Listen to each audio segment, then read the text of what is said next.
Yeah, so I mean, I can give my full personal introduction here in a few minutes if y'all want, so we'll hold off on that. The short version would be, uh, I loved living in Dallas when nobody knew who I was, but I am Mattress Mac's son, which in this city matters.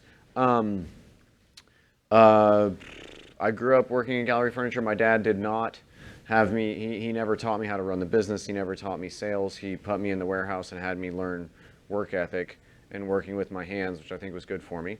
My wife and I started an internet retail business when we lived in Dallas. We didn't want to be reliant on my parents, and so kind of did that all on our own. We had to make it work on our own, much like my parents when they moved here from Dallas to Houston. I went from Houston to Dallas. First time I've ever kind of thought about it like that. And yeah, so we built a successful internet retail business selling art supplies. We really cut our teeth and made it work with YouTube and Facebook in kind of the early 2000s. After we had that really established, my father asked me to start doing work for gallery again. I'll skip past some of the personal stuff there, but at this stage I manage a $5 to $7 million or more a year budget. There's about 30 people who report to me doing a wide range of internet things, from writing descriptions to managing Facebook spend or stuff like that. Our primary focus, like Howard alluded to, is going to be paid Facebook marketing. Sorry? Yeah, our primary, should I put the mic closer to my face? Okay. Yeah, so is that better? Okay. My primary focus is going to be paid Facebook marketing. And so can you still hear me well or not really? Okay. I'm happy to hold it if that's better. So, again, this might be more, I'm going to end up repeating myself later. Sorry about that, guys. But, with all social media, people have this assumption that it's supposed to be free, right? And, once upon a time that was true. When Facebook or Twitter needed you to help build their audiences, it was very much this thing of, hey, well, you as a business come and set up here. We're going to amplify your voice. You're going to get to communicate directly with your customers. It's going to be this great deal. Facebook led the charge on this, and now they're all doing the same thing. And I think it's also very important for those of us who are younger here to keep in mind that while some of us may love Instagram, Instagram is now a Facebook-owned property, so don't think for 1 second that it's not the exact same way on Instagram. And Facebook took what they called a walled garden approach, which is to say, okay, we used to need you, now you need us, and so if you want people to see your content, you're going to pay me. And with Facebook now, their hard stop rule, which you don't get a Facebook rep unless you're spending millions of dollars a year. Our Facebook rep, and I'll tell the story about how this came to be, confirmed to me later that the rules with Facebook now are 10% of your audience or 1,000 people, whichever comes first. So you'll notice if you go look at some big brands that may have hundreds of thousands of followers, some of their more recent posts, like I'm good friends with these guys who run this furniture store called Living Spaces. And Living Spaces has hundreds of thousands of followers that they spend lots of money to build up their follower base on Facebook, because the logic would go, I get the followers through the paid tools with Facebook, not fake followers, but Facebook can help you get followers. We can get into that later. Ones who are relevant to you.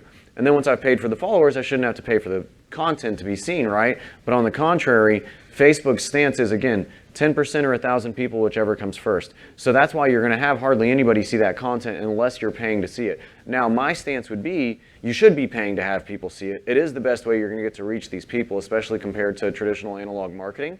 You just need to make sure that every single, I think all advertising should have tracking built in, which I'm happy to get into how we track that on all the different things. But the short version would be, as I've beat these conversations to death with Howard in private, is a landing page on your website for every single separate campaign that you're doing, and then tracking the efficiency of that campaign through that landing page. So with Gallery Furniture, whether it's for paid search or it's for Facebook or whatever, we're gonna have a separate landing page for each different one, and that may be the exact same landing page duplicated for different places. So if I know I'm doing, let's say, a big fall campaign, right? And I know that I'm gonna run it on Twitter, Facebook, Google paid search, and also maybe some print, right? I would make a separate landing page for each one of those, even though it's a clone of each of that same landing page, essentially. But that way I can separate it out, because if they're all going to the same place, then you end up with this thing where I don't know if the money I spent on Facebook or Twitter or the mailers that I sent out are the ones that actually worked, and you want to be able to track that back. And I'll go over some of the data with y'all here, but we have tons of data that shows that we tend to do much better with Facebook, and I hate it. I wish that there was a more efficient way to do this stuff, but Facebook's it's one of those things. Okay, well, I guess we'll do it the easy way, right? So how many of y'all have a Facebook account? And how many of you have an Instagram account? Okay, and whether you like it or not, how many of you check Facebook at least once a week? Messenger included, right? And so it's one of those things where even the younger people who say, I don't use Facebook. No, I don't use Facebook. Well, you never use Facebook? You don't use Messenger? Well, yeah, I use Messenger. You don't use Instagram? Well, yeah, I use Instagram. Well, you're using Facebook then. You know what I mean? And it's one of those things where Facebook's reach and the number of people that are using their platforms is unbelievable. And more than that, their paid tools in terms of how narrow I can make that targeting is absolutely unreal. With Facebook, I can set, something I tell people a lot is that we all got kind of freaked out by the Cambridge Analytica stuff. What Cambridge Analytica was doing compared to what Facebook allows me in their paid tools is nothing. Cambridge Analytica was some baby step stuff for people who didn't know what they were doing in terms of this stuff. For someone like me who knows how to set these multi-level qualifiers, it's absolutely unbelievable how creepy you can get. Now, with that being said, I like to think I'm using these forces for good. You know what I mean? And so it is what it is. But we can set it up, and y'all can set it up within Power Editor. It would take you some learning on your own, but it can be done, where you can say, okay, you have to live in this zip code or these zip codes, you have to have this level HHI, you have to have liked these various pages, and if you don't meet all those qualifiers, then I'm not going to allow that ad to be seen by you. And my wife works with John Doherty, and so I know that like a lot of realtors, I've met realtors who their focus is going to be a given particular area, and then I've met people like this guy who I met at Gallery at the store the other day, kind of an older gentleman. I wish I could remember his name. Some of y'all may know him. And we're talking and whatever. He's got these big shot seats of the Astros game and blah, blah, blah. He's making clear to me he's very successful. And I said, yeah, so what area of town is your focus? And he said, all of Houston. And I said, yeah, how's that? And he goes, look, at my stage in the game, this is about relationships, not demographics. So if the person's moving from Memorial to River Oaks, it's my job to help them. If they want to go from the Heights to Montrose, it's my job to help them. So I'm not locked into a particular area. I'm just trying to help people. And I said, okay, that's cool. I get it, And all I'm saying is for your different properties that you're trying to sell or the different markets that you're in, you can get crazy narrow, Bless you. And I live in Bel Air, and Lisa Kornhauser, right, is really big out there, right? And so if I was helping to manage her for that area, I would say, hey, okay, we're going to set your Bel Air Meyerland group, and we're going to narrow target that. And then if you also have properties in the Galleria or wherever, we're going to make those separate things because those are different audiences, right? And so, yeah. Anyway, should we start from the top because it's 10:30? Yep. Okay, so my name is James Robert McIngvale. My father is Mattress Mac. I told most of y'all the basics kind of why I learned digital stuff. With Gallery Furniture, I help to manage the website, the social media. I like to say anything that Mac doesn't want to deal with. So also events and stuff like that, all kinds of stuff. My primary focus is going to be digital stuff, and we do really well with it. With Gallery, as I've kind of already alluded to, as we've been talking here more informally at the beginning, we're really big on the idea that we don't do any advertising that we can't track. Now, by a raise of hands, how many of y'all are native Houstonians? Okay. So if you've lived here for more than 5 or 10 years, you know my father is everywhere in terms of advertising. He spends a ton of money on advertising. A conversation that me and Howard and some of the dads at the school that both of our kids go to talk about is, well, how much money do you spend on advertising? Gallery's spending 10 to 15% of our gross. Very few businesses are going to be willing to spend as much on advertising as Mac does. But he's very aggressive with it, and we tend to think it's a good idea. Now, why do we work so hard to track it? That would be 7 or 8 years ago, well, let me back up more a little bit, I guess. Mac, a very long time ago, when Twitter started offering their when Best Buy started offering their Twitter help desk, where 24/7 you could go on there and ask them any question about Best Buy, how long is this extension cord? Is it going to plug into my wall socket? Yes, it will. This is the answer, right? He said, okay, I want to do the same thing for Gallery. I said, okay, fine, because we were already doing that for my art supply business, which I mentioned earlier. And it was one of those things where he loved it or he hated it. It was either this week that Facebook and Twitter were amazing and all these customers were coming in and talking about it, or that he hated it. He didn't understand why he was paying people to do this.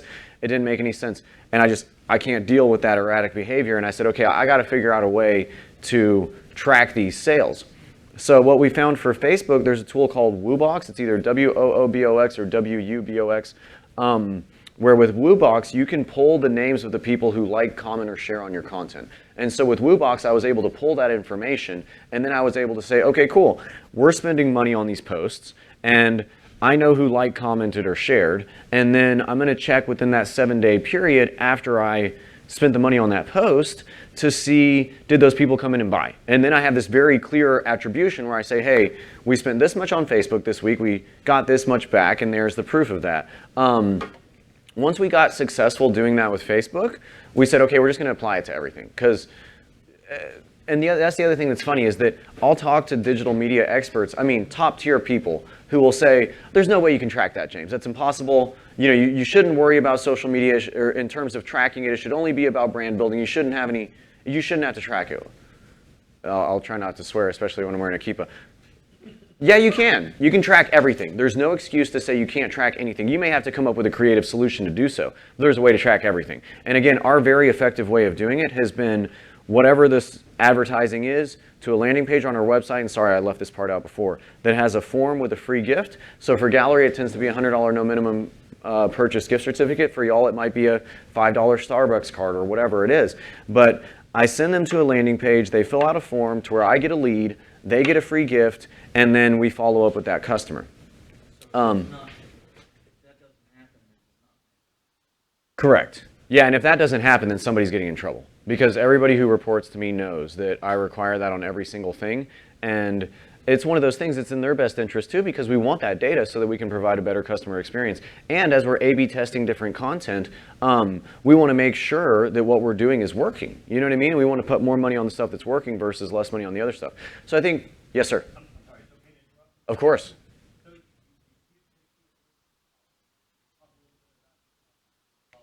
I'm happy to, if you like. Yeah, the short version right now would be that early on, we would have those lead generations come in and maybe someone didn't follow up.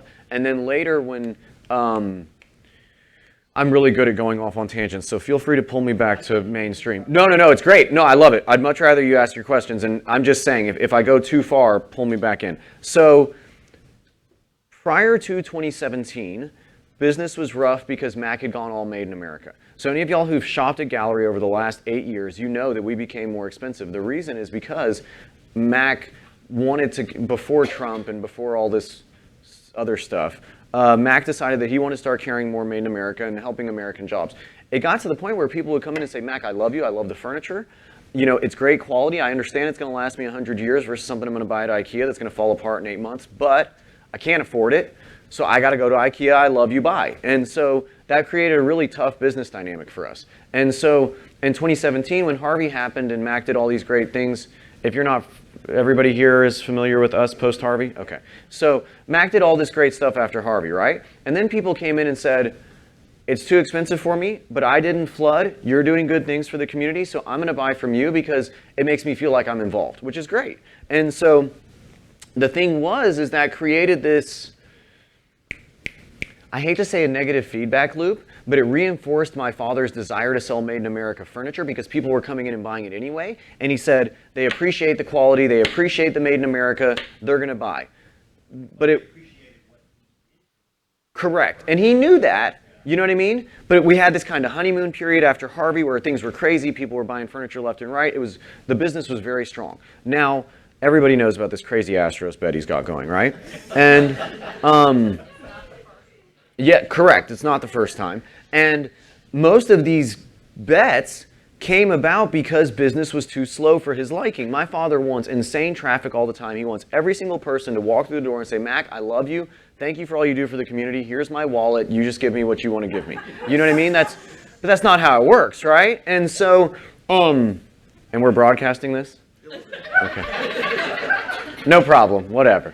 And so, it's not wrong. He wouldn't say I'm wrong. But it's one of those things where with that dynamic, you know, and with the desire he has for very heavy traffic, it became this thing where nothing we did was good enough. And he's a very today person, just like the billboards say. It's not about yesterday. We could have the best weekend ever yesterday. A recent holiday weekend, he came in the Monday after when any other furniture store owner would be going on vacation or going golfing or whatever, and totally disconnected. He comes in and he says, I don't give a S about yesterday. Yesterday is gone. We live in the, glorious present. It's all about today. James, you better get these customers in the store, and every one of y'all, the salespeople, better sell them. And it's like, oh my gosh, this guy, he's just nonstop. Sorry, and so to lead us back to that, so we were doing the leads at first, we had them coming in, but maybe we weren't actually following up. In recent months, as business has been softer because the Harvey honeymoon is over, right? Max said to me, what can I do to get more customers to start? I said, look, got thousands of these leads. Nobody's calling them. So if y'all want to start calling them, that'd be great. So now we have a team of 6 people who do it all day long. And the conversation I had before I walked in this building was some of the digital team workers, I had them getting newer salespeople or lower level staff helping to follow up on these leads because I need every single customer I can get. Because as this promotion is over, I need to prove to my parents that they don't have to go start a new promotion, which it is not good for the business. That we can make it just on the leads we're generating. Correct. So for the longest time, the reason we thought it was okay not to call them on the phone was because they were getting an email follow-up. That was automatically triggered. But what we're doing now is they get the email follow-up, they get the coupon, and then an actual person is calling them and saying, hey, which store are you going to go to? Okay, great. Here's who you should ask for when you get to that store. That kind of thing. It works really well. So the phone number you're calling.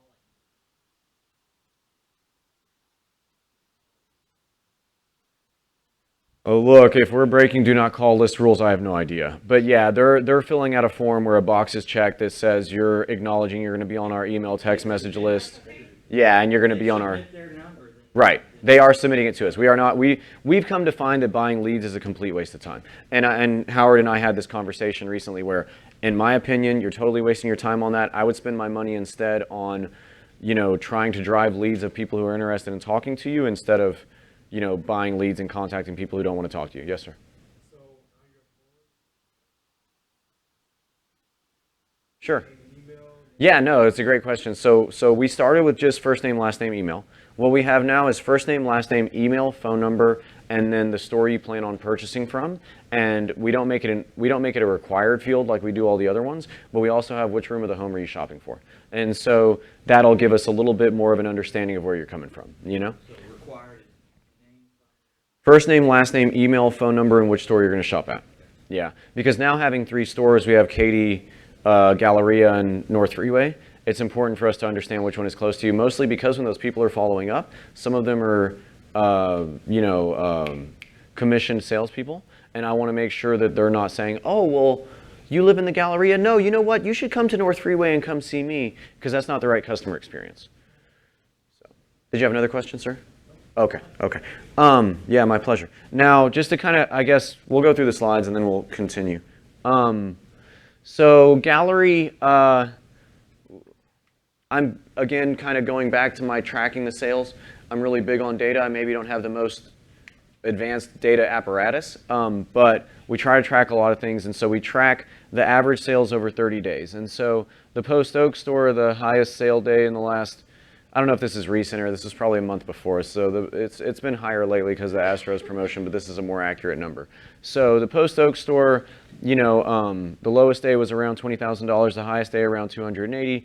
North Freeway, the highest day was 1.3 million, let's say. Lowest day was 24,000. Grand Parkway, lowest day was 49, the highest day was 494. Now, as y'all can see, North Freeway is the store that makes all the money. Yes, ma'am. That's. I wouldn't say this was the Astros period. I would say this was terrible. It's about to be Halloween. Let's say this was September of this year. Yeah. So this is a bad sales period for us. This is not a good time for us. But with that being said, sorry. No, this was just the data I'm pulling, and I'm acknowledging this. No, it's great. It's fine. So that's a question I get a lot is like, what's the busy time for us? Unfortunately, furniture has become a major holiday weekend business. So unfortunately, it's not a particular month or a season. It's Memorial Day weekend, 4th of July weekend, this kind of thing. The times when most civilians would have a 3-day weekend is the time we have a chance of making big sales. And the other thing too is that all the furniture companies kind of pile in on advertising for those weekends. And so the customers have been trained to think they're going to get a better deal then, and the stores are trained to have that be their big sales time. In all reality, especially as you're looking at these numbers, the best deal you're going to get is going to be on a weekday during off time. But that's not when people shop. They tend to shop on Saturday of those big 3-day weekends. Anybody else have a question? Okay. Now, North Freeway is the store that makes most of the money. That's Mac's baby. He says all the time he wishes he had never opened the other 2 stores, but it is what it is. So for the time being, we're trying to make them successful. As I was mentioning about the Facebook analytics, we have around 590,000 followers on the gallery page. This was the week of October 30th. We reached over 4 million people. Now, our spending is up right now because of the Astros promotion, but we spend a lot no matter what. I guess if the question is how much is a lot, we're probably on Facebook alone doing $10,000 minimum the 5 weekdays, and then on the weekends we're doing $20,000 minimum each day. And right now during these uptime periods we're probably spending 25 to 40% more. The post engagement, 77,000. That means at least 77,000 people either liked, commented, or shared, which is a big deal. One thing I should mention there. One thing that we did with our business and that I highly suggest for your business and that we do with Gallery is we respond to every single customer. Now, we may not be perfect at that lately just because of the volume of responses, but for the most part, if you go on the Mattress Mac Facebook page or you go on the Gallery page, the more recent content, every single comment should be responded to, or at least 50% or more of them. It's my feeling that that is the most engaged customer you're going to get, someone who's interacted with you on social media. And when you don't talk back to them, it's like when you're at a bar and someone walks up to you and tries to start talking to you and you don't say a single word back to them, and then you're mad later that they didn't marry you. Well, you didn't talk back, right? And so it's one of those things, like the thing I think is the most funny is go look at the big brands that you engage with or the brands you like, the clothes you buy. None of them are responding to anybody. It's unbelievable. And this guy cold called me last week and he said, hey, look, I was looking at y'all's stuff. It's unbelievable. I saw Mac's bed. I'm based here in Vermont. And, our business is replying to customers on Facebook. And I can't believe how many responses y'all do. It's unbelievable. And when I call these big companies, they all tell me, you don't need to talk back to the people on social media. And I tell them they should, but nobody is. And I said, I understand. Nobody does it. And so we do. And on the Mac page, people come in every single day, many times a day, and say, oh, Mac, I spoke with you on Facebook, and, you told me to come in and see you. And he says, oh, yeah, it's so great to see you. How are you? He didn't talk to any of those people, okay? And they know that, let's be honest. No, it's fine. They know that, And some of them will come back and ask, and he'll say later, like, that boy right there, he's the one responsible for all that. And then I'll be talking to him later, and they'll say, well, is it actually Mac? And I'll say, yeah, look. And now, Mac may not be typing the responses, but there are times where we're asking him the question. Hey, what about this? What about that? But the ones where we know what he's going to say, we can just write the response, But yeah, we're responding to thousands of people, and having that personal reach back, whether or not you suspect it's his employee versus him, is very personal, very unexpected, and extremely significant to those customers. And even on the gallery page, if we ignore Mac altogether, it absolutely works. It does really well for us. So on the Mac page, significantly less followers, but much higher engagement. We had almost 3 million video views during that week of October 30th. We reached over 2.2 million people. This was a video we made of this friend of mine who helps work in the social media with Gallery. Did this cool Astros mural at the store with Mac kind of doing a Go Astros voiceover. Now, one thing I'll say going backwards here is this event didn't do really well for us. But one thing that's completely changed the business for us recently has been that we're now having these, so if you use Facebook, you see events on Facebook, right? Whether it's with your church or an organization you're part of or whatever. So we've come to find that having the events with Gallery, using the event tool on Facebook, works incredibly well. And I would highly encourage you the next time you're going to have a big home opening to not just make it an event about the home showing, but make it a cocktail party. And even if it's some friends of yours helping to run a little simple bar or whatever, and Mac hates alcohol, so he's now cut me off from having alcohol at the events, which is not helpful. But you know, make it an event, spend money on that event. If you're open-minded to spending money and using those paid tools, it's unbelievable the amount of people that will come because of it. And it might be that some of them don't buy the house, and I get that, and that's, you know, not what you want necessarily, but they make it look busy. And that's one thing I'll say for these events is a lot of times, you know, 80% of the people, let's say, maybe don't buy. But they come in, the store looks busy, the parking lot is full, people buy things, people are more interested when it seems busy, when it seems exciting. The events on Facebook are unbelievable, work really, really, really well for us. And on the events, so on this copy you don't see it because we went and fixed it later, but the first line of our events every single time is free $100 no minimum purchase gift certificate, click here. And the amount of leads we'll get through that is unbelievable. It works every single time. And so, yes.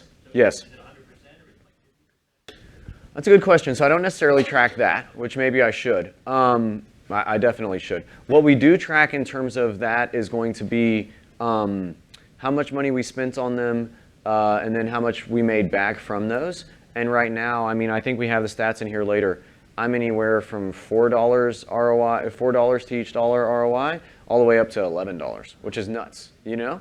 And like, sure. That's fine. But you have 77,000. Right. That's a low percentage. It is. It is. Yeah, no, look, I'm going to be honest with you. You're going to spend tons of money to have people see it that don't engage with it. Now, Facebook's going to tell you that doesn't matter. Once they see it, they're going to take the reaction for it. You've planted the seed. You've blah, blah, blah, blah, blah. I disagree with that. My stance would be I want to know how many actually engage with it, whether they like, comment, or share. Facebook considers those very low-level engagements, and they don't necessarily think that like, commenting, or sharing is important. But again, that's because they're trying to get you to spend more money, right? And so if you say, look, I don't care if they like, comment, or share, then you're much more apt to spend more money there because you're not gauging it off the primary metrics of the platform. But from my stance, the shares is the thing I'm most interested in. And then those lead generation forms are number one, shares are number two. And so for the events, we tend to have it to where, come on in, it's fine. And then for the Facebook events, what we do track very heavily is going to be how much those people come in and spend during that time period. Sorry, I promise I'm ready. The one thing that makes Matt crazy is that what we're doing for the time being is $100 no minimum purchase, and he hates it because people come in and spend only the $100 and they buy the lamp or they buy the pillows or whatever. And he told me about 3 weeks ago, he said, I can't take this anymore. And plus the other thing too is when we're in the middle of something where it's busy, like the Astros promotion, then it's very easy for him to say, I want to cut off this other stuff. But for me, I need to keep it going and I need to keep that traffic going because if not, he's going to be irate on a day like today when he's back in the store and it plummets down, right? And so about 3 weeks ago, he said, I can't take this anymore. I don't want to do the $100 no minimum purchase. They come in, they buy a lamp, they buy an ottoman. I'm not okay with it. And he said, do you have any other ideas to get people in the store? I said, no, I don't. So you come up with something else, I'll do something else because this is working. I don't have any better ideas. And he was like, whatever, forget it. And I walked off and he comes back to me and I came back up there later and I said, okay, you know what? How about let's try $100 off $200 or more. Let's check and see, you know, how it does. And at least that way you're coming in with the intent of buying something. You may not spend a lot of money, but you're spending some money. He said, okay, fine, try it. He said another option too, because we don't have a lot of really cheap stuff at the store. He said another option too is that we could just take these items that are $100, which is about as low as you're getting at Gallery, and make it 150, which is fair. I mean, it's not exploitive. What he's saying is, you know, these Tempur-Pedic pillows that you were already going to spend $89, make it 129, and then the person has to spend some amount of money. But he hasn't done that yet. We may do that later. So I was happy to do that during the promotion, the 100 off 200, trying that, because during the promotion, I'm going to be kept afloat by the promotion, right? And so we did that for 2 weeks, and what we found was we went from 400 to 700 form submissions a week on the events to 120. That's a severe drop. You know what I mean? And Because they didn't want to spend the 200. Right, because they had this mental perception that it wasn't something free. And the funny thing is when you come in for the supposed free, you're more, our data seems to show, you're more apt to spend money than if you're coming in thinking I'm going to have to spend money. And I showed him that data and I said, look, if it's okay with you, I'd like to go back to the $100 no minimum purchase. That seems to work a lot better. And he said, that's fine. Good job for testing it. Thanks for trying. And I said, okay, cool. Yes, ma'am. Sure. We do. Yeah, we use Google Analytics. So related to the website and the paid search, but yes, we use Google Analytics very heavily. And I would suggest that everyone does it. It doesn't, I think the most important thing is collect the data, have your benchmark and know week by week what's changing. And even if you don't know what to make of it for now, it's important to have it because later, once you figure out a way that that's going to matter in how you make decisions, you at least have it all.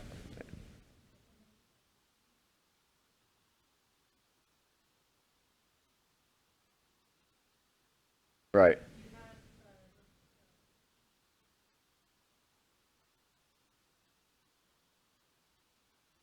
Yeah, no, that's fair. So everything's housed on galleryfurniture.com with us. Everything's housed on Gallery Furniture. Is that the question?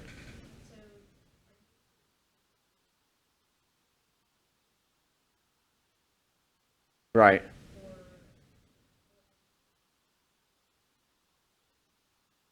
So look, and you're going to get different people who are going to say different things. I'm not saying I'm right. I'm saying this is my opinion. This is what I do. We house everything on galleryfurniture.com. We don't do sister sites. We also have one Facebook page for all 3 stores. We don't do multiple locations. My reasoning for that is that I feel if I have multiple locations, if I have different pages, like Subway sandwiches, they have a different Facebook page for every single store, right? Even though a lot of them are corporate owned. My stance on that is that if I'm doing that, then I'm gonna have to spend 3 times as much to get in front of that audience versus just spending the one time. And with Facebook, I can set the different profiling, the different profiles, let's say, for each geographical audience, and then I can use those different profiles on the same piece of content. And so one thing for us is going to be, okay, we've got our Post Oak, location group, we've got our North Freeway group, we've got our Grand Parkway group. I can use those same profiles on the same one post instead of having to have the 3 different location posts. And different people disagree on that. If Facebook didn't do the walled garden thing, the 1,000 people, 10%, I would say, cool, different location for everyone, because everybody's going to see it. And that way I could more cater to that audience, specifically content for them. But the reality is that's not how it works. So it's easier for me to just have it all in one place. My dad's also big on, he used to always say in his speeches, oh, well, I've only got one store because they can only steal so much when I'm looking. Now we've got 3, now we've got 3 stores. I'm big on the idea that we only have one Facebook page, we only have one website because I can only screw up so much on the one page. And at least if I have to fix something, I know where to find it and I can get it fixed. So go back to what you're asking there, though. So for paid search, every single thing you search, we no longer send anything to galleryfurniture.com. Now you may prove me wrong. There may be some stuff that somebody set up that accidentally is going to galleryfurniture.com. Every single one is supposed to be going to a specific landing page for that search. And if there's 3 different versions of that paid search ad, I want them going to 3 different landing pages. And at first it was a little bit crazy. The people who were reporting to me were like, okay, it's a little much. We've now made 6 different versions of this landing page, but it makes perfect sense now. Because then I'm able to compare that one against the other and say, okay, well, this one that we spent money on Roku did nothing, which we've been trying now, right? The online streaming sites. But the one we're doing on Facebook still continues to work. And the other thing I'll say too is, number 1, don't be scared to spend money. You're going to have to spend some money. You want to be, look, my wife working at John Doherty at this point, respectfully, to y'all's industry, I kind of feel like it's a little bit of a pyramid scheme. You know what I mean? Like, you pay the company, you pay these people, all this stuff is involved, then you're kind of on your own to actually make the sales. Like, if you're going to spend money on that stuff, why would you not spend money on your advertising? And if you think that you shouldn't spend money on advertising, then I would tell you that you should get a normal 9-to-5 job instead of something like this, because you're going to spend money on advertising. Or you're going to lose money by someone who actually sells the client, And someone like Mrs. Kornhauser, look, I don't know her business. I know she's everywhere in my neighborhood, and I see her signs all over the place, and that's great. Good for her. There may be certain people that don't need to do that stuff, but I would assume for normal people like me that you're going to have to spend some money on it and hustle for it, So we got that stuff. Oops, I'm going backwards. Okay, so kind of proof of what I was talking about before. So for that month, what's funny is I'm so bad with this kind of stuff. My wife's August, September. So September 2nd, to October 2nd, we spent, over $500,000 on Facebook. We had now that store total is not our gross for the store. That's our gross for stuff we can prove we impacted them on Facebook. So that was, over $2 million in sales during that time period. That was kind of before the promotion started to really heat up. The stuff where it was just looking at the last week lately is nuts. It's $11 per dollar spent and all this stuff. But again, that's I'm not going to consider that real. These are more proper numbers here.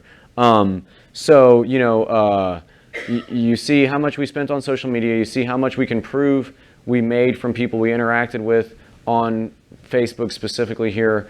And then you see the store breakdown of, how much they made, how much was left over, and then the ROI. So $3.63 for every dollar spent isn't bad, especially when you're taking into consideration that's over $500,000 in spend. So that's a lot of money, And the thing too is that these are only people who liked, commented, and shared with the content. There's people who come in every single day who I talk to them personally. I get their name, I check it. I was checking, I do have my kid's school badge on, but I have this wire on. And there will be people I talk to every day who, I saw it on Facebook, I came in and bought. I'll look them up. They are not on this list. They did not like, comment, or share. They saw the content, they liked it, but they didn't engage with it. I can't prove it was them. There's considerably more money than what I'm able to prove. Now, something else I'll mention there, I love the events. The events are working great for us.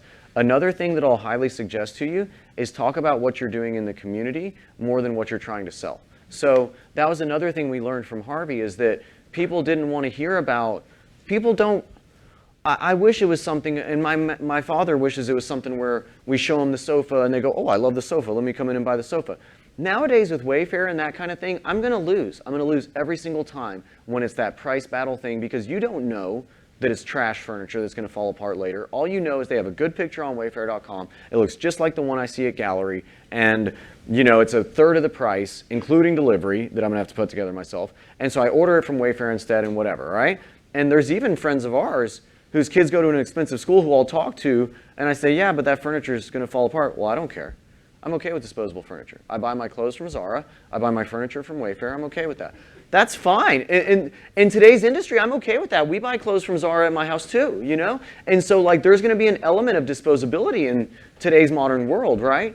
And so anyway, it's a real challenge for us. And we've come to talk about the community stuff, not the other stuff. So if there's a nonprofit that you're involved with on a personal level, I would highly suggest that you talk about that and what you're doing, Yes, sir. What's 6006? The North Freeway store. Sorry, yeah, all of us, 6006 North Freeway is the address of that store. So for us, that's the North Freeway location. That's Mecca, as I refer to it. And so, yeah, we don't do much online. That's another thing that I talk with people about a lot, too, is that all the online advertising we're doing, why don't we sell more online? Because it's so expensive. So I don't even waste my time trying to drive them to the website. I try to get them in the store. Because if I get them in the store, then I can tell you the story about the quality and all that kind of stuff. If I'm just driving you to the website, you're looking at me versus Wayfair, you're not going to be able to tell the difference in how they look. Yes, sir? Did they get it? Yeah, sure. So the way the coupons work with us is going to be that you,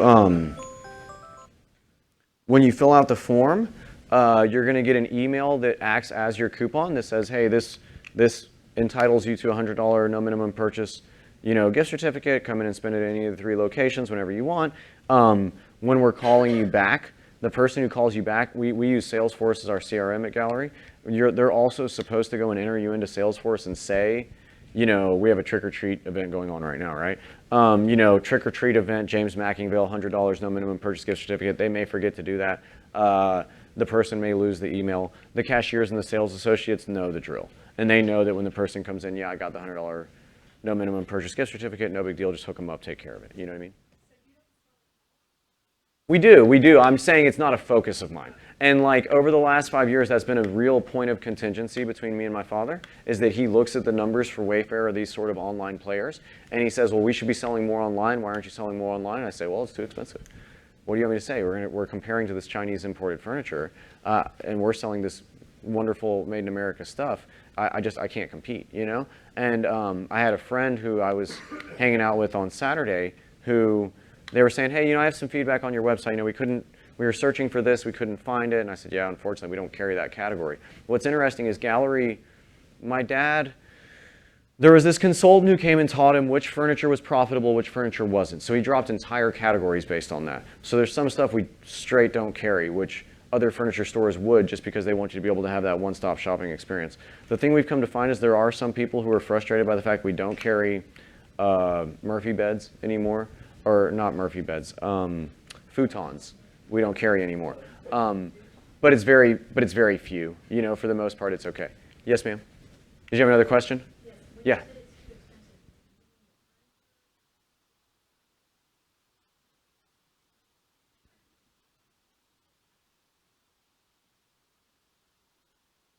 No, the perception. So I'm open-minded to spending on the customer. I'm not someone who's going to be scared to do that, with my own business and with gallery. It's one of those things where in terms of a straight online competition, I don't even want to get into it because compared to Ethan Allen, we're fair prices. Compared to Restoration Hardware, which is the quality of furniture, we're actually much better quality than Restoration Hardware and cheaper. We're comparable. But your average consumer like me, who doesn't make a lot of money, can't afford that stuff. And so they're not comparing to that. They're comparing to Wayfair or these sort of players. And so in terms of that online conversion, I'm really not pursuing that. I'm really going to try to get you in the store, provide you a good experience for you and your family, and hopefully sell you because we earned your business once you're in the store. Yes, ma'am. I'll just confirm, I literally $12,000 Thank you. for the Tempur-Pedic dual control bed. Right, So right. my husband has a restless leg. I'm like, yes, yes, And you were in the promotion? yeah, oh yeah. Good for you. Hopefully the Astros win. And to be clear, Mac wants to lose these bets, okay? He wants the consumers to win. He does not want the Astros to lose. He wants them to win. We can get into that later if you want. Yeah.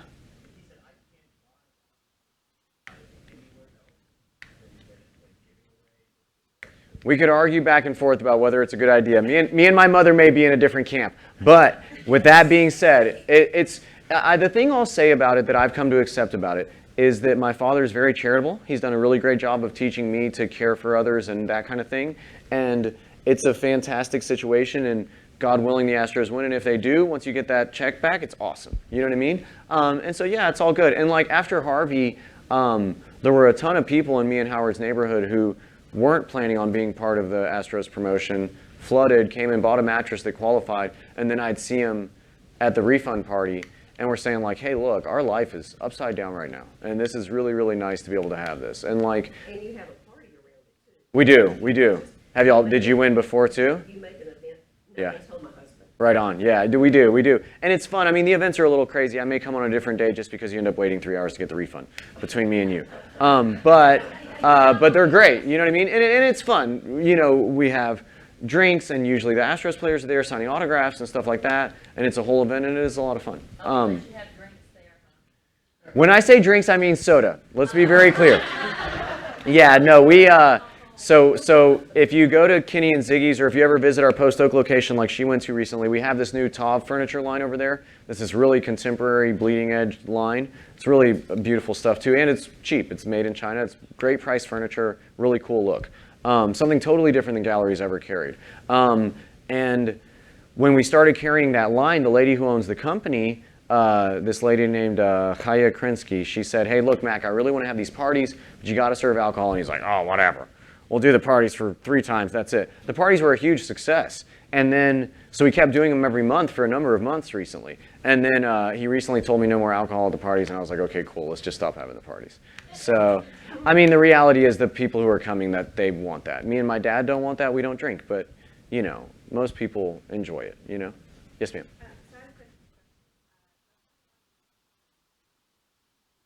Correct. A lot of different channels. Right. Are you going to keep both of them in hand coming in because of rather than Facebook? Yeah, no, we're definitely getting way more. We can't prove anything with TV radio. Max says that it's one of those things. He has a long-term relationship with Brenda Love and Billy at Love Advertising. We love Love Advertising. They're fantastic. They do a great job at what they do. But Mac rails on them about it, and he'll say it to anybody else within the business. He's not going to go say it in a public audience like I am right now. But he considers TV radio to be what he calls spray and pray, that like, you're paying for it, people see it or hear it, and you hope it works. And my stuff you can actually track. And it's one of those things where I think we're about 60-40 now digital. And the other thing too is that the digital used to be with an agency. And what we found is we were paying so much in those fees that it was just crazy. And so now we do it all ourselves with employees we trained, which is much more Gallery's method. Gallery's a very blue collar business. It tends to be, you've worked here for 10 years, you unloaded trucks, then you did sales, then you learned how to do back end, and now you work in the office. You know what I mean? And everybody who's not a salesperson is referred to as a clerk. Let me be clear, that's all of our titles. Not very nice, but it's okay. Yeah, it's one of those things where we've done an amazing job with people who are making 12 to 18 bucks max, more like 12 to 15 for the most part, doing digital work that you would spend, 15% of your spend on someplace else. My short answer would be everybody, but if we're asking who's my core audience, it's going to be people who are 40 or older who live in the suburbs, if I'm being totally honest. It's one of those things where we would love to have more Interloop customers shop with us. I really appreciate you coming to the Post Oak store. A lot of people have a perception of Gallery that they don't have furniture that's their style, that we're very traditional, transitional, or that we're very cheap. So that's the funny part, is that really wealthy Houstonians tend to think that we have a bunch of cheap stuff when we're actually carrying some of the best quality and highest, most expensive, if that's what you want, brands in America. And then the consumers who actually shop with us all the time, we priced ourselves out to a certain degree by not having imported furniture. Thankfully, over the last 18 months, he started carrying a lot more imported furniture just because we had to. We had no choice. But we're still going to educate you about the purchase and say, hey, this is what you're going to get if you buy that. This is what you're going to get if you buy this. No, my pleasure. Import is less expensive. Significantly. But with that being said, I mean, we could get into the nuts and bolts of furniture, but it's with good reason. It's not just the labor cost. I think there's some perception with people that like, oh, it's just because of labor. It's not. They're using a cheaper grade wood. They're using terrible foams. They're only using so many inches of foam padding versus more, all that kind of stuff. And like the mattress that you chose to buy, the big competition for us on the mattresses now is the bed-in-a-box stuff, And the big competition for y'all is going to be Redfin or those sort of places where I don't even need a realtor anymore, right? I just walk up, I use the app to go in. And so it's one of those things we have to be very conscious of these new players, whether it's me in the bed-in-a-box or it's y'all and those sort of things, and say, how can I outservice you? How can I provide a better experience? Because, yeah, that's where it's at.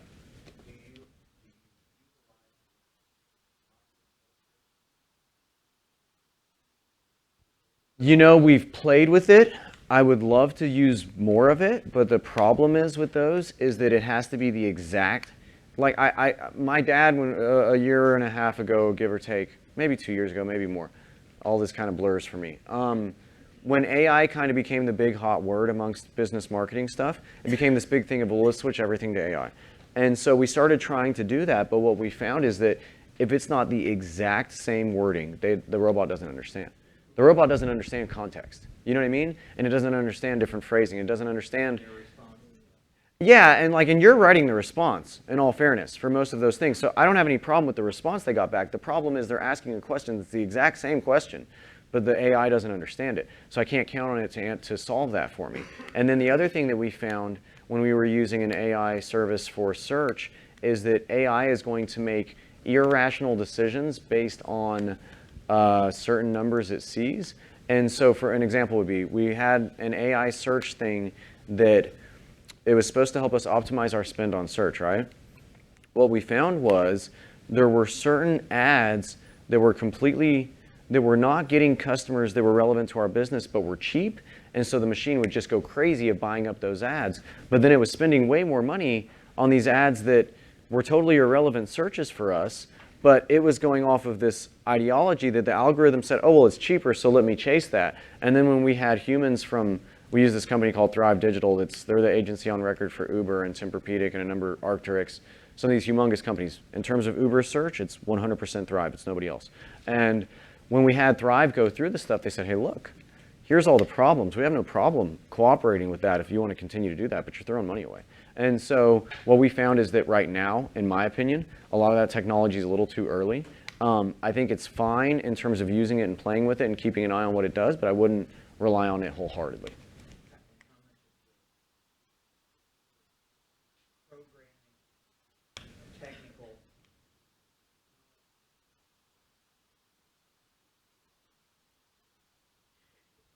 Yeah, I think that's fair. I mean, look, if it was me and I was just starting with it, what I would do is I would start using the Facebook Boost tools, which we've all seen that Boost button, right? And then even within Boost, you can set certain parameters. And then I would go and watch some videos about Facebook Power Editor is the name of the more advanced tool for making those ads. And Power Editor can be complicated, but it's not impossible, you know? It's one of those things. I think give it a try. Look into it. If you don't get it, then I would go. The thing is now there's so many, like, we have a lot of people who work for us full time, and then we have a lot of contractors doing stuff too. You can find a contractor who for, maybe they are 20 bucks an hour, but if you're only spending, 5 hours every 2 weeks with them, having them set up the new stuff, and then that's it, and there's lots of contractors who are perfectly happy to do that, then you can get someone who's world class without spending a ton of money. You know what I mean? So I think it's worth trying on your own. It's not nearly as complicated as it looks from the outside, I think. But if it's not easy for you, then you find someone who, focus on your core competencies. You know what I mean? And get someone else involved to help. Yes, sir. So that was going to be my Sure. Right. Right. Yeah. So I can answer that. It's a very good question. Thank you for asking. So any important piece of content, we're using the Boost tool to get it started, because now every Facebook ad has to be approved by a human at Facebook because of the political scandal stuff. So they're trying to make sure now that you're not using paid tools to ruin, drive an election or some evil use, right? Which is fair. I mean, these tools are very powerful, and let's not pretend like people doing credit card scams or whatever aren't also using these tools. They are. And so Boost tends to get through their approval process faster. Power Editor tends to be later. So we use a very small amount of money to get the Boost going, and then we're going to switch it all to Power Editor. Now, with that being said, the nice part too about Power Editor, to go back to what he was asking, is that once you set your profiles, and it pays to think about it first. Instead of thinking about it when you're talking to that consultant, if you go in and you say, okay, look, here's all my information from my 5 different groups, this is specifically what I want, then you're making it easy for that person. They just go set up the profiles and they're done, right? If you have no clue, then they're going to be billing you as they talk about it, and you know the answers, you just maybe haven't put pen to paper on it. You know what I mean? So I would suggest knowing what you're trying to set up. Boost is going to be a wider scope than Power Editor every single time, so you're going to be wasting money to a certain degree. But is Boost better than nothing? Yes. You know? Yeah. So Boost doesn't go as deep in that, they must meet these qualifiers before they get it kind of thing, but you can set profiles in there. And it's one of those things like HHI and zip codes may be enough for the most part. You know what I mean? And again, I think the one thing I'll say, because I've done some work for some friends of ours, and some of them cooperated with me from the jump, the steakhouse that's around the corner from the kids' school. And I said, look, they need to go to a landing page, they need to fill out a form, you need to know exactly what's going on. They love me. They're fantastic. Okay, great. What you're doing is great. Let's keep going. Wonderful. Another friend of ours who's in the real estate business, you know exactly who I'm talking about. His wife was really into social media. He wasn't as into it. I said, y'all need to make a landing page. You need to drive him through the landing page. You need to have him fill out the form. You need to know exactly what happens. And the wife said, no, look, a lot of these big brands I follow, they don't do that. I'm more cool with that. I said, look, I get that. But this isn't Gucci. If we're just trying to build the brand, it's fine, to say that I don't have to drive a lead from it. And I know it makes it feel cheaper, I'll be honest, when you're leading with that, hey, fill out my form thing. I understand we're trying to drive a sale, though. We're not trying to just build the brand. And so we did a bunch of stuff for them, and they loved the results. But then later when it came time to, okay, now how much do you want to continue spending on this? It became this conversation of, then the other business partner got back involved and said, well, hey, look, I can't prove any sales from this. I'm not going to do it anymore. And I said, well, that's fine, but I told you from the beginning, if we're not driving it straight to a lead, then this is what we were doing. You got more followers, you got engagement on the content. I was told that was okay in the beginning, now I'm being told that's not. And so I think that, you got to be honest about who you are and what you want. And if what you want is to make sales from it or to drive, and the other thing too is be very clear about it. For us, we want leads that we can call and get them in store. For you, it might be to just increase your email list or your text messaging list or that kind of thing. You know what I mean? So be conscious about what it is you want. Set up everything before you spend a single dime, unless you're cool with it being purely brand building. Yes, ma'am.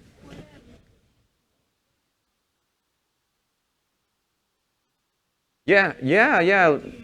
So Facebook Live is one of the few tools where Facebook will let you get in front of your whole audience, but the problem is they have to be on at that exact time. And so to give it some context there, I mean, my dad has an extremely engaged audience, hundreds of thousands of followers. I've never had more than 300 people watching at one time. And that was like on a weekday with Bregman and Mac. You know what I mean? Most of us aren't going to have Bregman, you know what I mean, to come do the content with them. And so be aware that Facebook Live is probably not going to get the whole audience to engage with it right that moment. One thing Facebook Live is great for, and we use it a lot for this, is to make a video and then you're going to go give it money, because Facebook is giving preferential treatment to Facebook Live videos right now than they are over a standard uploaded video. And I know that for a fact, speaking to my Facebook rep. And so Facebook Live is a great tool in terms of that. The only thing I don't like about Facebook Live versus a highly polished edited video, like Howard got an amazing video edited using an editor from Fiverr, right? It was incredible. It was a great video. And I was like, dude, this is great. How much you spent on that? Oh, $5. 15 or something. I was like, what? I'm spending way more money than that, you know? And so you may want to ask him later for who that video editor he was using was or how he found them. We're really big right now on closed captioning on all of our video content. I can't think of the name of the tool we use, but it's literally $1 a minute, which is an unbelievable deal.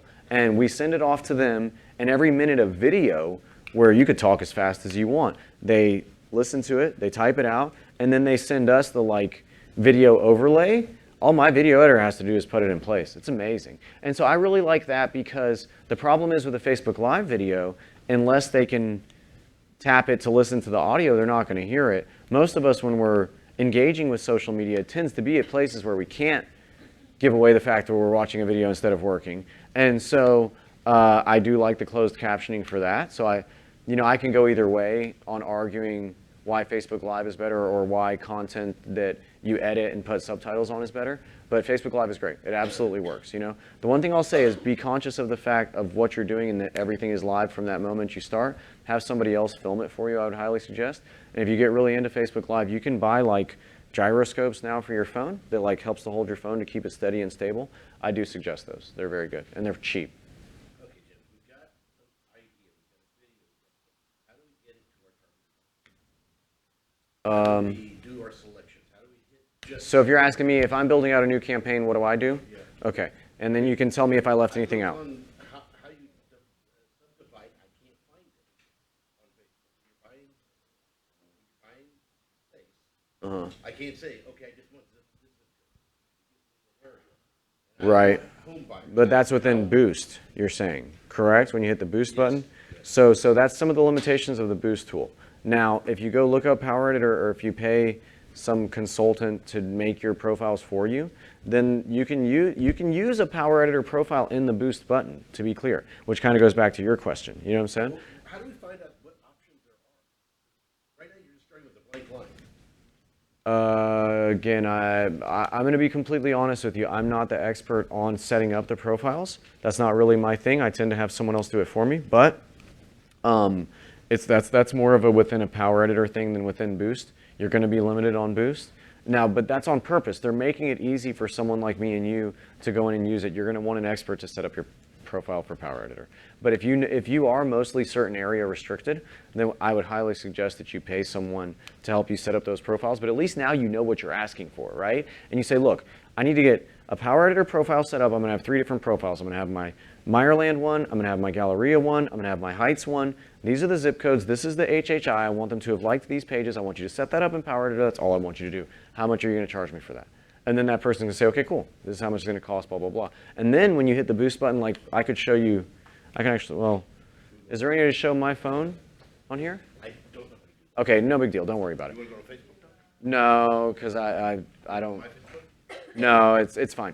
On mine, when I hit the Boost button, I see those Power Editor profiles. I can select one of my power editor profiles. So you could still use Boost as the tool to set the funding, but use the profiling, but you're going to have the profiling set up first.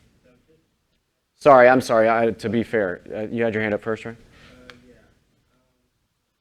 Yeah. Sorry, man. But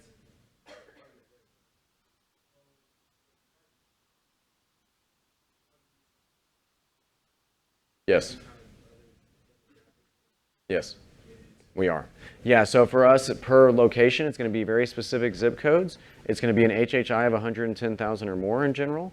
And then we generally also have certain pages that they've liked. Now, we've widened that a little bit, where we used to have it extremely narrow. And like, we do still get it more narrow for certain things, but for the most part, it's a little bit wider for us because a lot of the content we're running now is community engagement content. You know what I'm saying?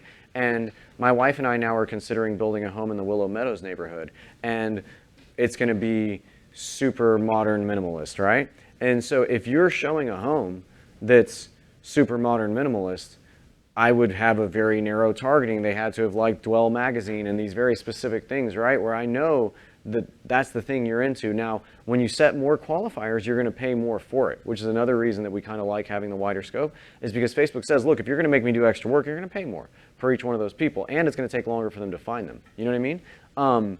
But with that wider scope, I'm able to get it in front of more people. It's a little bit cheaper. And again, with our community content, that's fine. It works, you know? For the content where we're trying to get more narrow. So for example, in the past, we don't do it as much anymore, but we probably should.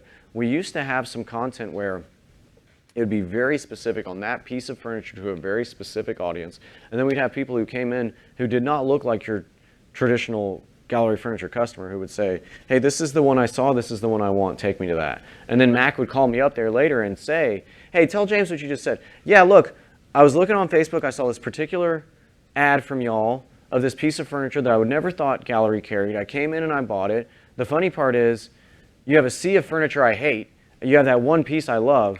That advertisement was perfect for me. I did it right that time. You know what I mean? And so, but you know, that's a very narrow targeting. On our community stuff, it's a little easier for me. so are you doing the community and then Yes. Yeah. Everything for us, we try to drive them to a lead form. You know what I mean? As you're going to hear me say 50,000 times, right? And so we do tend to do the community and then use those same engagement profiles to track and retarget them later online. And generally, what that's going to be is display ads through AdRoll, which is you know, a display ad network that's related to Facebook. It's not owned by Facebook because that would be anti-monopoly laws, but it's literally I had a rep from one go to the other, et cetera, kind of thing, right? We like AdRoll a lot because I can retarget my Facebook audience using AdRoll. And then generally what we'll do is you engage with the community content on Facebook, and then on AdRoll, I'm hitting you with the more hard sale stuff. So our primary sale right now is the Made in America Amazing Sale. So if you engage with the Astros Mac, you know, the Go Astros Mac content, that video I was showing earlier on Facebook, then we may retarget you with the Made in America Amazing Sale later on the graphic display ads. And hopefully we're getting you to fill out a form on both of those. And then that's something else we do also is we'll kind of overlay our different form submissions and say, okay, cool, well, if James submitted the form 3 different times on 3 different places, we're doing pretty good. Yes, sir. Right. Uh-huh.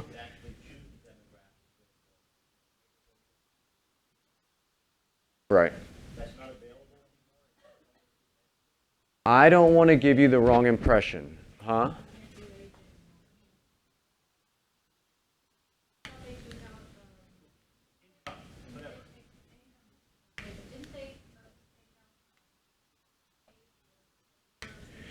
They may have for the public-facing Boost tool.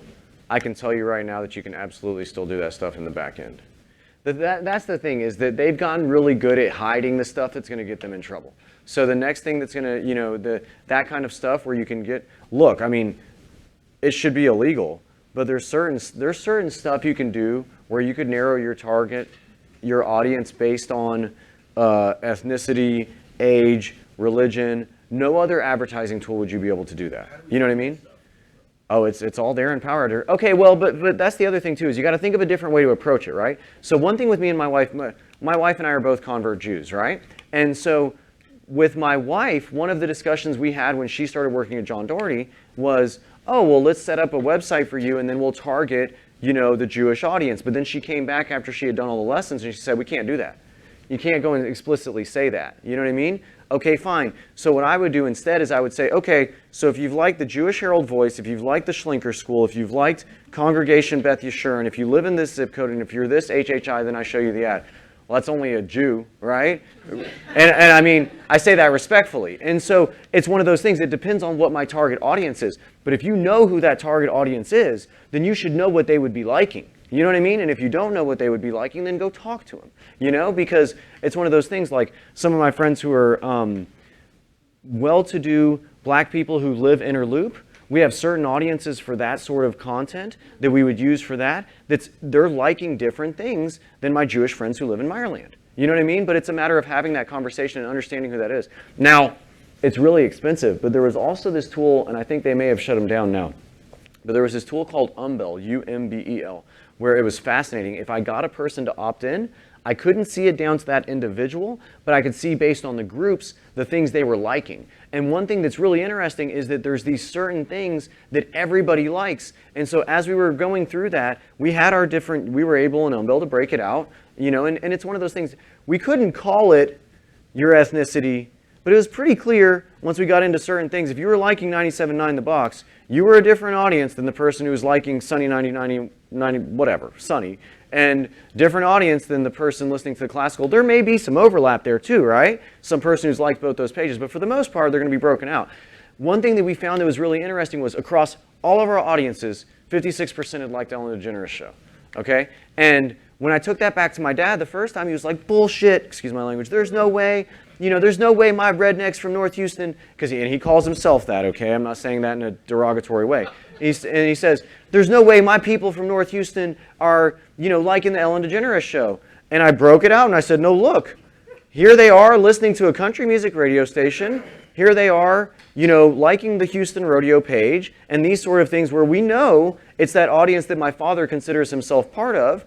And they've all 50% plus have liked the Ellen DeGeneres show. It blew his mind. You know what I mean? Now, another thing we found too was that across the groups, including our LGBT group, they liked the Chick-fil-A page. And Max said, there's no way. How would that make any sense with how offensive Chick-fil-A has been to certain audiences? And I said, look, they make delicious chicken sandwiches. The people are liking the page. And so one thing we did then, because Ellen I can only do, well, actually it influenced our TV buy, relating back to one of y'all's questions earlier about, with TV.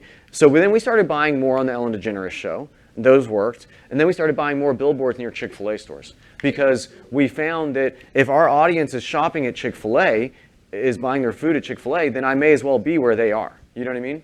So, yes, ma'am. So it occurs to me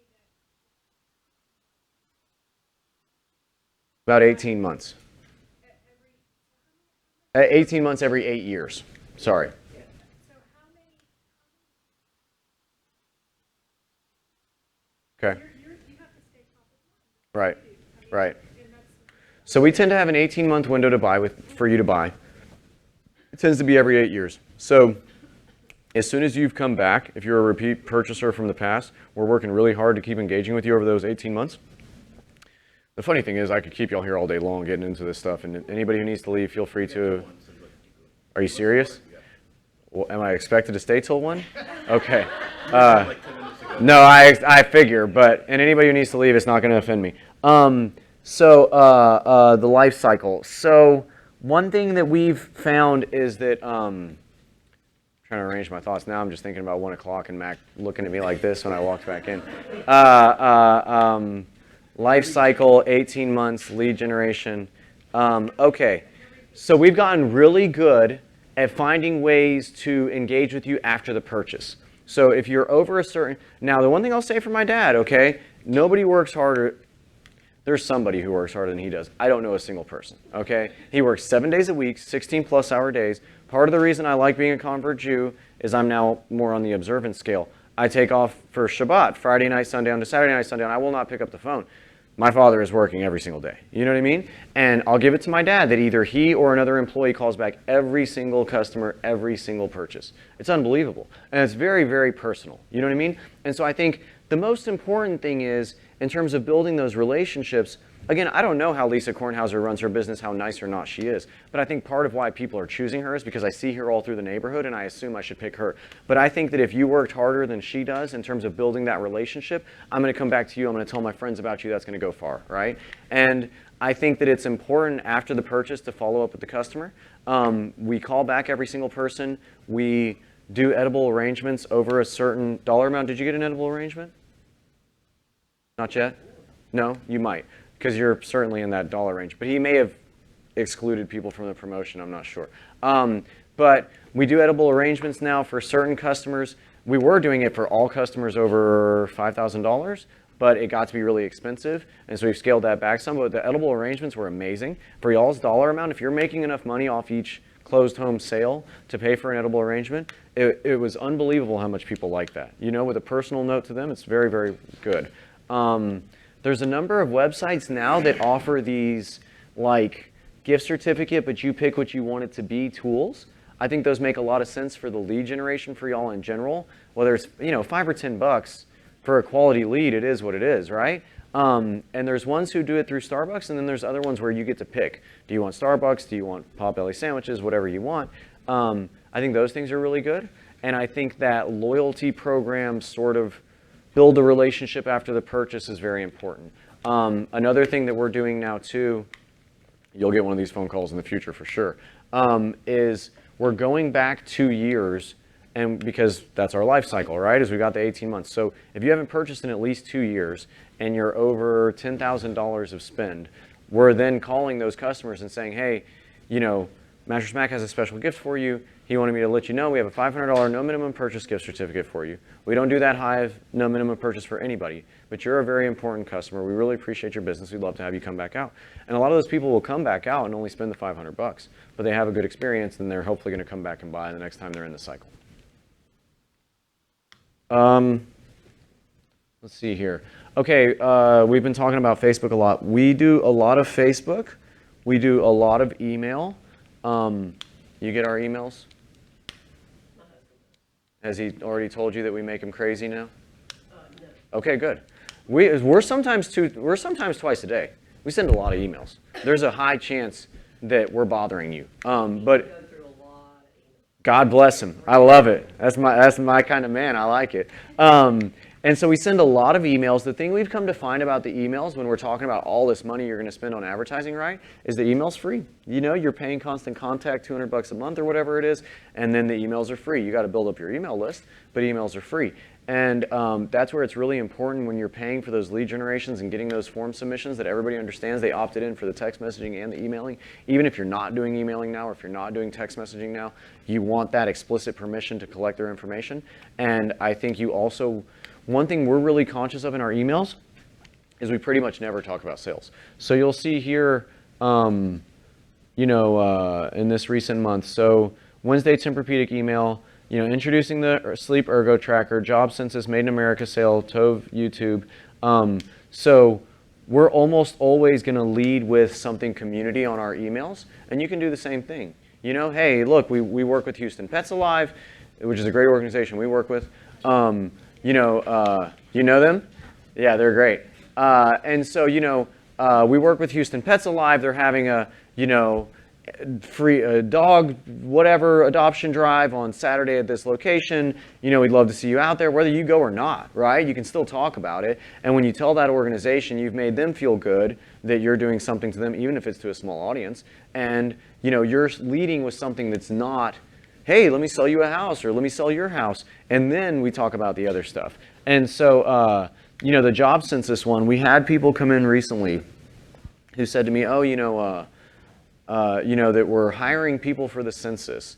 And, I think it's a lot of money. It was $15 or $18 minimum an hour and all these kind of good benefits and that kind of stuff. And the people said, I don't think there's any fit, but is there any fit here? I said, yeah, absolutely. I'll send it an email to, hundreds of thousands of people about it. And they said, well, that'd be great.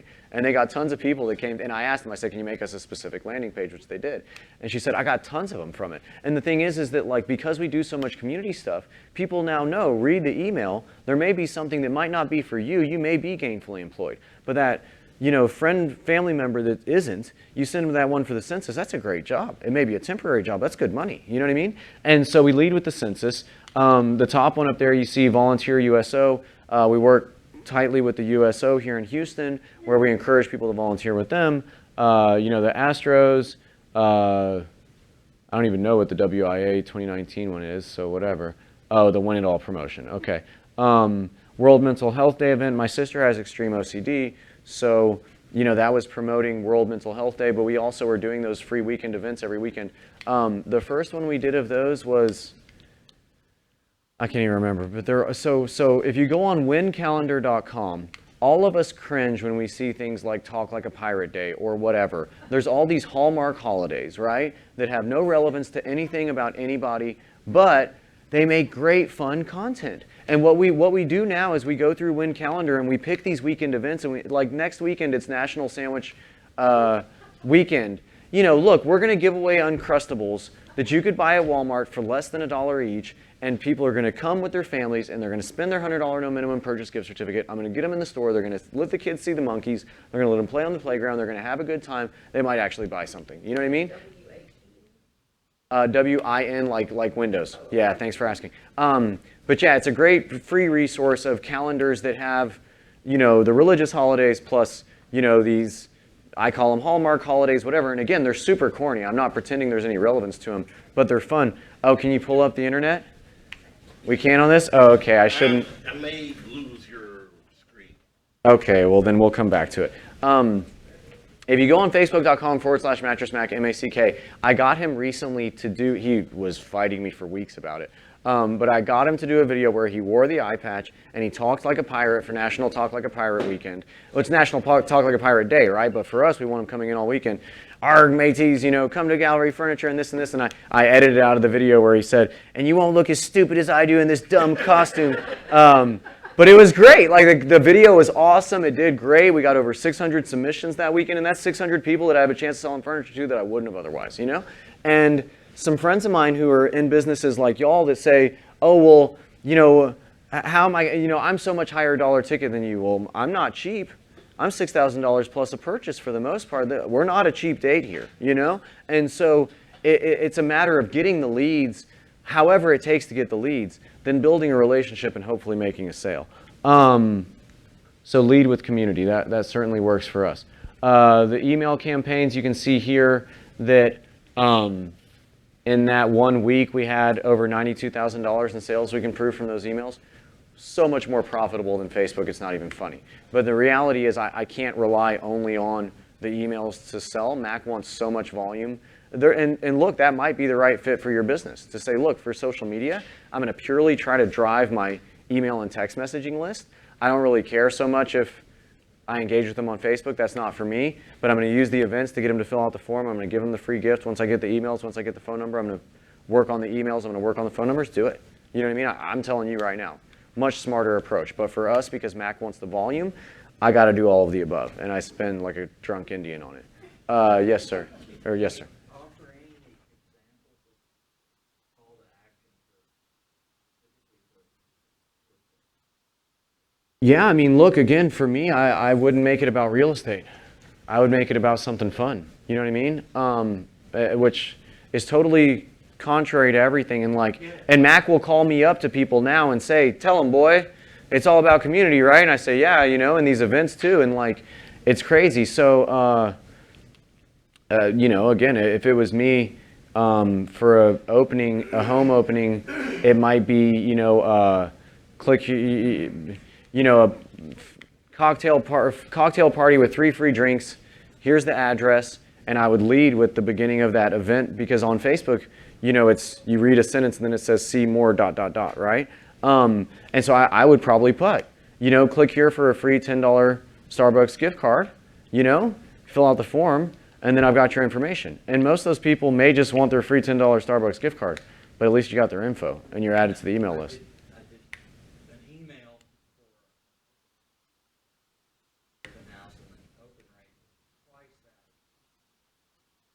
Amen. And it's one of those things, and like the other thing I'll say too, if it ain't broke, don't fix it. Don't feel bad to repeat it over and over and over again. You know what I mean? And I'm not saying that, you don't want to come up with ways to change it up. You may say wine mixer. You may say, mixologist on site, whatever. That could be a friend of yours who happens to like mixing drinks, whatever. You know what I mean? But like, yeah, for those TOV parties, the first time we hired people to run a bar for us, we hired a DJ, we hired all this stuff, we spent a lot of money.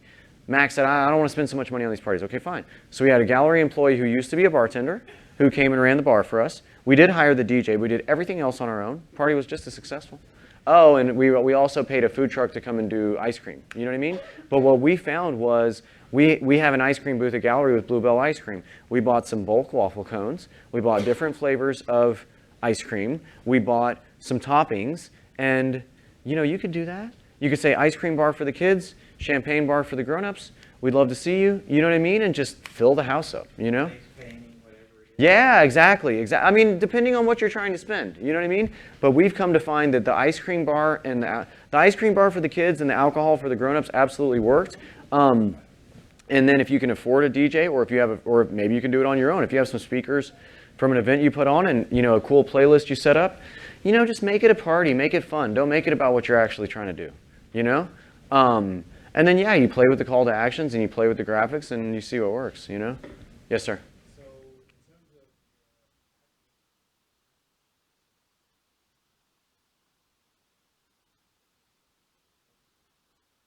Right. the automatic posting that to your app and engagement there, maybe Sure. So both would be the short answer. So a lot of the content that we give money to, we're posting as a wall post. And then a lot of those ones we're posting as a wall post, and then we're funding that wall post. So you're still going to see those high numbers on our wall post, so it's not just an ad separated. So what he's pointing out to some of y'all who may not know already is if you make it purely as an ad, like y'all were talking about earlier, unfortunately, it doesn't show on your wall post, so you may get 100,000 likes on it, but you're not going to see it on your Facebook wall. You know what I mean? And so that's not good necessarily, right? I mean, it's fine if you're okay with that, but if you want it to be on your wall, then you make it as a wall post, then you fund that wall post. Now, I think also part of what you're asking is, that older content, do I only post that and only fund those, or do I also make content in between? Is that also part of the question? Yeah, sure. So again, kind of testing out your audience, right? So we every single day post Bible quotes twice a day, one in the morning, one at night. We've come to find the Bible quotes with hardly any money do fantastic engagement. Gives us an easy opportunity to get to talk back to people. I mean, 90% of the responses are amen, okay, cool. Amen, it's great to interact with you. May the peace of the Lord be with you. And we keep it mostly religious. It's not necessarily that we're skipping to the next thing. I mean, this is going to make y'all laugh, but one thing that we tested for a while, based on the work we were doing with Houston Pets Alive that worked really well, was posts about puppies. And for a while, we started doing posts about puppies every single day. Why is a furniture company posting about puppies? Because people like to engage with pictures of puppies. You know what I mean? And it worked, but it wasn't working as well as the Bible posts. So we've kind of scaled it back, and most of the animal content we do now is tied to Houston Pets Alive. So, hey, here's a cute puppy, plus engage with Houston Pets Alive. So we got the puppy, we got community, and you feel good about gallery, all in one post. You know what I mean? The animal stuff works. Another thing that we do with the USO, but we maybe don't do as much as we should, is content about veterans or military causes works a lot. Again, you got to know your audience. If your audience is anti-military, then you shouldn't be doing that. You know what I mean? But know your audience and test the stuff and see what works. But yeah, we do make posts in between. We do fund everything. Because one thing I hate is the idea that I go on a page and one post has 2 million likes or views, let's say, video views, or 10,000 likes or whatever, and then my next one has 30. That just seems really weird to me. Aesthetically, that doesn't make sense to me, and I say to myself, well, what's going on here, I know what's going on, but as a consumer, I still can't get around that. And so we kind of have minimum numbers we want to hit on everything, which is about 500 likes. And we do also go back and delete content. And so if we posted something and it doesn't work, we're totally open-minded about deleting it. And then one thing also that we've come to find is that, how do you say it? You know, the Rockets post constantly. If you go follow them on Facebook, you'll see that the amount of times they post a day is unreal. And I asked them, I said, why do y'all post so much? And they said, well, look, you know, we want to see which one's going to be effective before we go and put money on it. And what we found is that within about 2 hours, Facebook has cut you off from your organic reach, your non-paid reach. And then if we see one's working, then we'll go and fund that. And I said, well, why don't you go back and delete the dead ones? And he said, you know what, we probably should, we just don't right now. I went and asked my Facebook rep later, I said, the Rockets say this. Would you agree with that? And she goes, you know what, that's a really interesting question. Let me look into it and I'll get back to you. When she got back to me, she said that was accurate. It tends to be about 2 to 4 hours at the most before Facebook has already cut you off from having people see it for free. And so, don't get me wrong, if you're trying to go completely organic and not spend any money, posting more often may be a good idea. My question to you is, how much is your time and effort worth? You know what I mean? If you don't mind doing it, you love social media, then great. Every 2 to 4 hours makes perfect sense. But you also need to be making content that's not going to run your audience dead. You can't be asking them to buy a house every 4 hours. You know what I mean? But, you know, for me, because I'm paying people to do it, I can't do that high of level of content being churned out. We tend to do less and fund it more. That's another thing I'm a big believer of, and I tell a lot of people, is that if you don't have tons of money to spend, I would probably suggest less content, make it better quality, and then spend more money on the stuff you are going to post. With the email marketing, because I do want to make sure to encourage y'all to do that. You want to build up that email list. For Gallery, for a long time, we were only sending an email every 2 weeks. We now are sending emails about every day, just because it works, and Mac wants us to make him more money, which I totally understand. And so we are sending every day. I don't know that I would suggest every single day. For us and our audience, which I think is probably similar to y'all's, the best time to send is generally between 9:30 a.m. and 11:30 a.m. Let somebody kind of get into work, get their morning going, and then they'll be more apt, from our perception, to check the emails. Anytime past 6 p.m. in the evening, don't even waste your time. They're not going to open it, you know? They're living their life outside of work for the most part of that time. We also do a lot with text messaging, which I don't have any slides here for it. But, you know, regardless of where you stand politically, none of us can deny that Donald Trump did a good job of getting elected. And there's this guy, I would suggest y'all to go watch his videos. And, you know, again, if you're anti-Trump, I understand where you're coming from, but you still want to watch this guy's videos. His name is Brad Parscale, Parscale. And before the 2016 election cycle was completed, yeah, Parscale, Parscale. Huh? 538? What's that? Oh, I don't know. Maybe. The one with the crazy beard?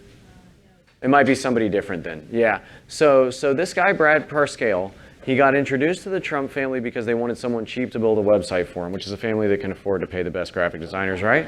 But I'm just saying, and he provided the best price. And essentially what he told him is, he said, look, I want to work with the Alls family. I'll do whatever I can. This was a long time ago.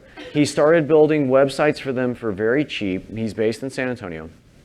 And then in the 2016 cycle, one of Trump's kids said, hey, this guy Brad Parscale is real sharp. He's also very affordable. Let's have him build the website. Because early on, they were a pretty shoestring budget.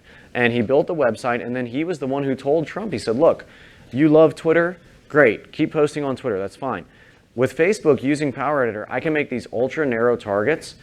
We can run these ads for super duper cheap. Let's do it. Let's give it a try. And it absolutely worked. And like Parscale, before the 2016 election, was saying that, you know, everybody only pays attention to Trump's Twitter stuff, and that the Twitter has almost nothing to do with his actual efficiency as a politician. It's really all Facebook and the narrow targeting they do using Facebook. And he was the number, you could combine every other politician in that cycle and how much they spent on Facebook, and he was spending all that times 2, you know, on Facebook alone for Trump when he got elected in 2016. And I think his phrasing was that, you know, everybody only pays attention to Twitter. The Twitter is the bullhorn. Facebook's our sniper rifle. And the thing is, when you go back and watch those videos about Parscale, you'll see that before the scandal of the Cambridge Analytica and the Russian stuff, Facebook, Twitter, all those organizations, they were, and they still do it today, but much more quietly, they were offering free staffers from their organization who were in line with you politically to help you run your campaign because they wanted them to use these platforms. And Clinton went and said, no, we don't need that. We're good. We're going to do TV, radio. We got this. We don't need Facebook. And it was absolutely to their detriment. And the thing that they found, and Parscale talks a lot about it, is he A/B tested thousands of ads and tried different copy, tried different, you know, hey, okay, well, this ad seems to be working. Okay, cool. So the text is red. Let's try to change the text to blue or to green. And let's see, does that make it any effective? He became a master of A/B testing. And they absolutely killed it. And then the Parscale agency, which they offer like a business-facing side, Mac said, hey, look, they're really good at what they do. You know, see if you can get in touch with them to do work for us.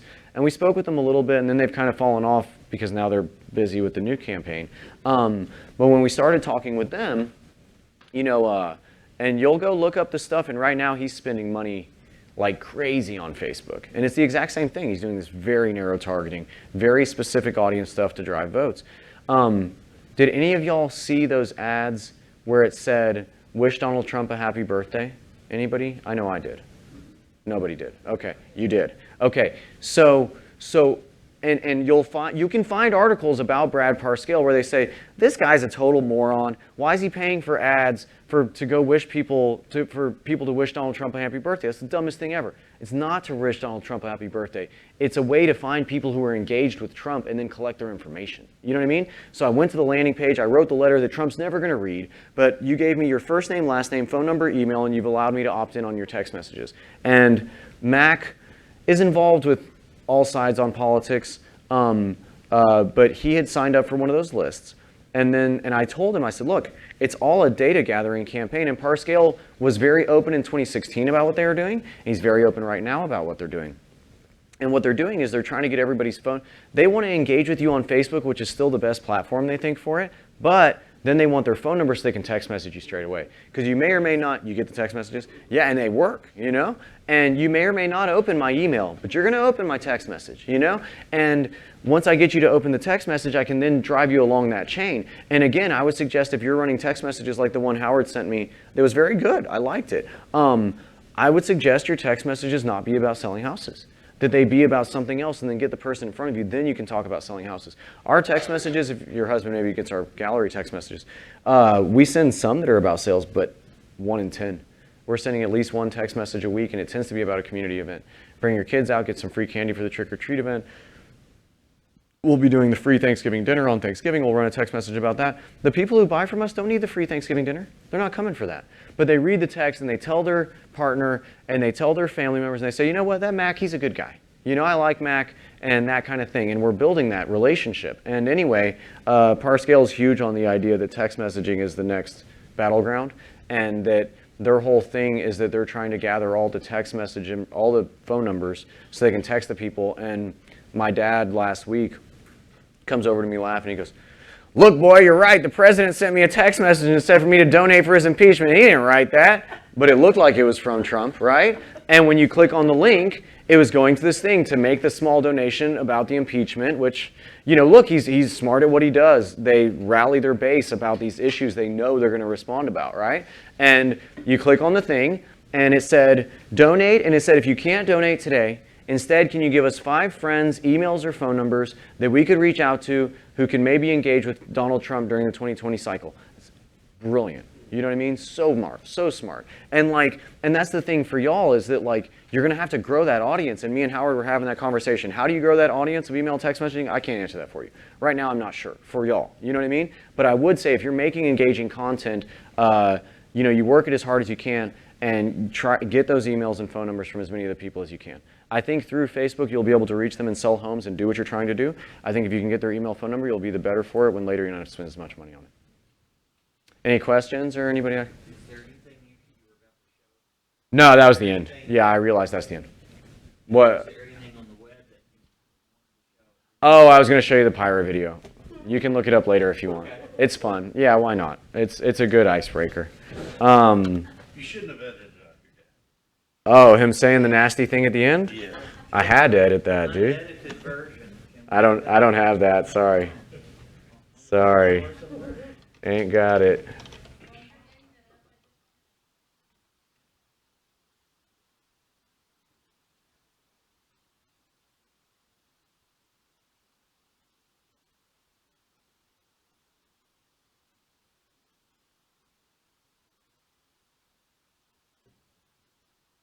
Thank you.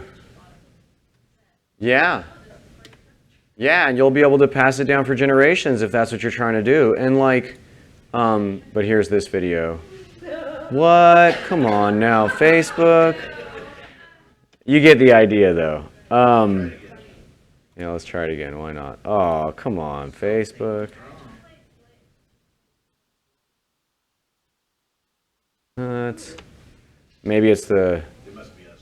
Yeah, it's probably the connection in here or something. Now, the other thing I'll say too is that like, if you want to go and review some of our content later, I will say that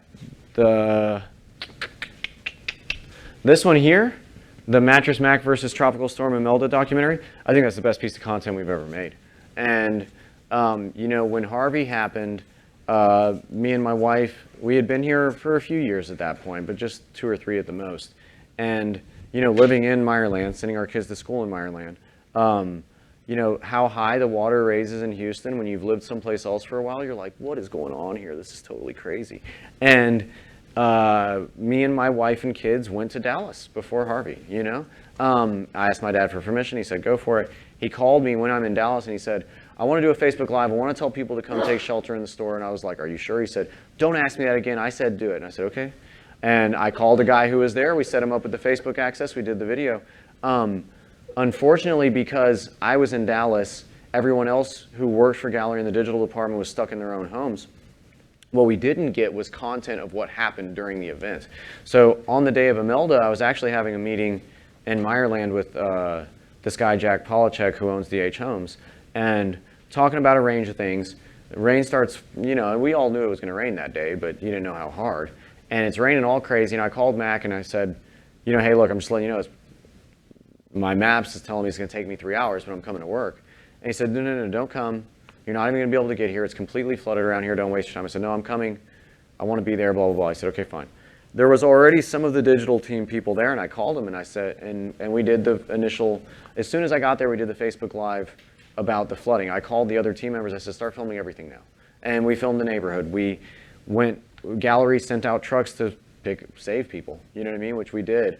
I made sure we sent people with those trucks. We filmed when the people were in the store. We filmed the people who stayed overnight. We filmed them talking to Mac. We filmed everything. And it allowed us to make this piece of content that, I mean, 6.6 million views. Yeah, I paid for a lot of those. But the amount of shares on it are unbelievable. And it's an amazing piece of content. And I would challenge you to find another media agency who did a better job of documenting Imelda in terms of what, I mean, we have video. The video starts with a lady that we saved her and her children out of the home, where we're filming in the home, film them in the truck to Gallery, film them get dry clothes at Gallery, film them eat.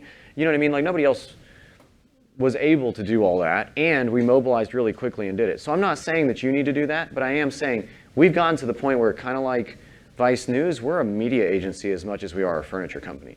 And so in line with what you're saying about what's the call to action, my challenge to you is to make the call to action not about real estate, not about what you're doing, but about what you can do for them versus what they can do for you. You know what I mean? Which, it's a different paradigm, right? But you can do it, you know? Well, I mean, in our business,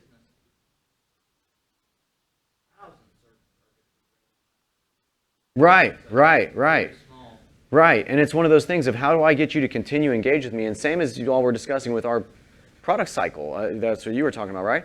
I've got 18 months out of 8 years. I want you to still engage with me all the rest of that time. Yeah, absolutely. Correct, I agree. And don't get me wrong, and that's one thing I tell people all the time when we have this discussion is people say like, oh, well, you should hire these influencers, blah, blah, blah, blah, blah. I say, look, I've got the best influencer that I can get. I don't need those other people. I will say, though, we've gotten to a stage where we are doing relationships with local influencers that are related to our stuff, but whatever I pay them for that exposure, I'm spending 3 times as much on the content. Because to do that with you and then to be at Facebook's, however you want to say it, for Facebook to only show it to as few people as they want to show it to, but I paid you all this money, makes no sense. So if I paid them $2,000, I'm spending $6,000 on advertising that piece. So I'm not saying you need to. I agree with you, be your own influencer. You know what I mean? But if you do choose to partner with someone, it either needs to go from your page, where you can spend money on it, or you need to tell them explicitly, if it's going on your page, you're going to give me admin, I'm going to pay money for it, Any questions? All right, friends, I'll be happy to go to work now. Thanks, it's been fun. My email is james@galleryfurniture.com. I'm way behind on emails right now. You are welcome to email me. It may take me a while to get back to you, but I'm happy to introduce you to people. Another thing, too, is that in terms of someone to help you set up the Facebook Power Editor profiles, there's a guy named Clovis who works for me who's really, really good at it. I'm not sure exactly how much I'm paying him per hour. I think 20. But I'm sure he would be happy to work with any of y'all to set up the Power Editor profiles for you. And then you could manage it yourself from there, or, watch some videos, see if you can do it for yourself. You might be able to. Any other questions? Anything I can do for y'all? Oh, last thing. If you want to do me a favor, if you ever need furniture, if you go to Gallery Furniture's Facebook, you'll see that event where you can get your free gift certificate. Right now, we've got it up there too. And so you see that, you click it, it takes you to the trick or treat one for now. It'll switch over to the sandwich one soon. But yeah, if you're ever in the market for furniture, we would really appreciate you choosing us. And you can get that $100 gift certificate and use it as you see fit.